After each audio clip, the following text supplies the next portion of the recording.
حضرت صلی اللہ علیہ وآلہ وسلم پر وحی کا ابتدائی دور اچھے سچے پاکیزہ خوابوں سے شروع ہوا۔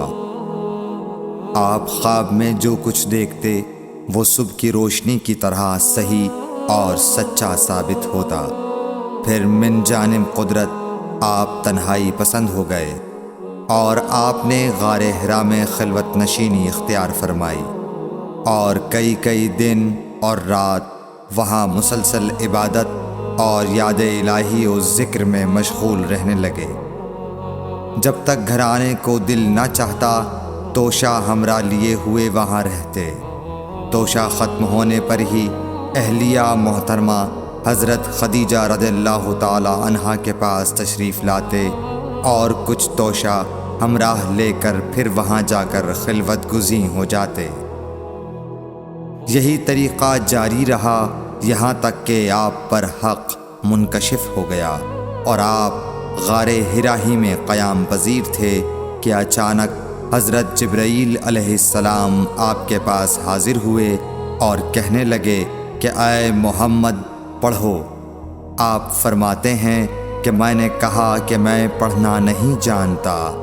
آپ صلی اللہ علیہ وسلم فرماتے ہیں کہ فرشتے نے مجھے پکڑ کر اتنے زور سے بھینچا کہ میری طاقت جواب دے گئی۔ پھر مجھے چھوڑ کر کہا پڑھو۔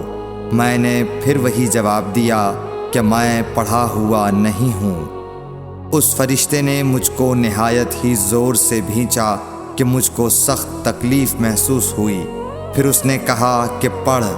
میں نے کہا میں پڑھا ہوا نہیں ہوں۔ فرشتے نے تیسری بار مجھ کو پکڑا اور تیسری مرتبہ پھر مجھ کو بھینچا۔ پھر مجھے چھوڑ دیا اور کہنے لگا کہ پڑھو اپنے رب کے نام کی مدد سے جس نے پیدا کیا اور انسان کو خون کی پھٹکی سے بنایا۔ پڑھو اور آپ کا رب بہت ہی مہربانیاں کرنے والا ہے۔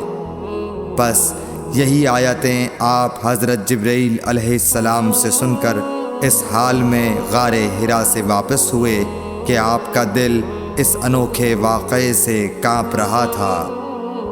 آپ حضرت خدیجہ کے ہاں تشریف لائے اور فرمایا کہ مجھے کمبل اوڑھا دو، مجھے کمبل اوڑھا دو۔ لوگوں نے آپ کو کمبل اوڑھا دیا۔ جب آپ کا ڈر جاتا رہا تو آپ نے اپنی زوجہ محترمہ حضرت خدیجہ رضی اللہ تعالی عنہا کو تفصیل کے ساتھ یہ واقعہ سنایا اور فرمانے لگے کہ مجھ کو اب اپنی جان کا خوف ہو گیا ہے۔ آپ کی اہلیہ محترمہ حضرت خدیجہ رضی اللہ تعالی عنہا نے آپ کی ڈھارس بندھائی اور کہا کہ آپ کا خیال صحیح نہیں ہے۔ اللہ کی قسم آپ کو اللہ کبھی رسوا نہیں کرے گا۔ آپ تو اخلاق فاضلہ کے مالک ہیں۔ آپ تو کنبہ پرور ہیں، بے کسوں کا بوجھ اپنے سر پر رکھتے ہیں، مفلسوں کے لیے آپ کماتے ہیں، مہمان نوازی میں آپ بے مثال ہیں اور مشکل وقت میں آپ امر حق کا ساتھ دیتے ہیں۔ ایسے اوصاف حسنہ والا انسان یوں بے وقت ذلت و خواری کی موت نہیں پا سکتا۔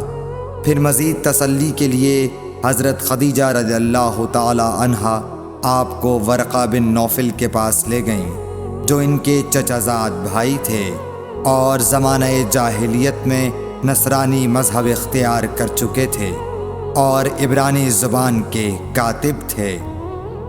چنانچہ انجیل کو بھی حسب منشائے خداوندی عبرانی زبان میں لکھا کرتے تھے۔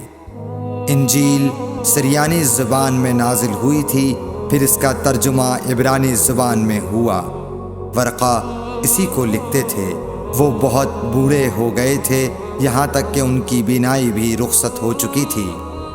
حضرت خدیجہ رضی اللہ تعالی عنہا نے ان کے سامنے آپ کے حالات بیان کیے اور کہا کہ اے چچا زاد بھائی، اپنے بھتیجے محمد صلی اللہ علیہ وسلم کی زبانی ذرا ان کی کیفیت سن لیجئے۔ وہ بولے کہ بھتیجے آپ نے جو کچھ دیکھا ہے اس کی تفصیل سناؤ۔ چنانچہ آپ صلی اللہ علیہ وآلہ وسلم نے از اول تا آخر پورا واقعہ سنایا، جسے سن کر ورقہ بے اختیار ہو کر بول اٹھے کہ یہ تو وہی ناموس معزز رازدان فرشتہ ہے جسے اللہ نے حضرت موسیٰ علیہ السلام پر وحی دے کر بھیجا تھا۔ کاش میں آپ کے اس عہد نبوت کے شروع ہونے پر جواں عمر ہوتا، کاش میں اس وقت تک زندہ رہتا جب کہ آپ کی قوم آپ کو اس شہر سے نکال دے گی۔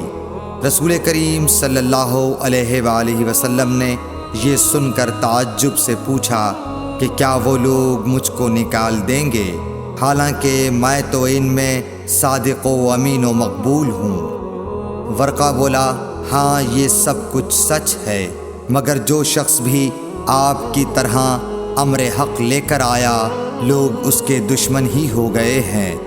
اگر مجھے آپ کی نبوت کا وہ زمانہ مل جائے تو میں آپ کی پوری مدد کروں گا، مگر ورقہ کچھ دنوں کے بعد انتقال کر گئے، پھر کچھ عرصے تک وحی کی آمد موقوف رہی۔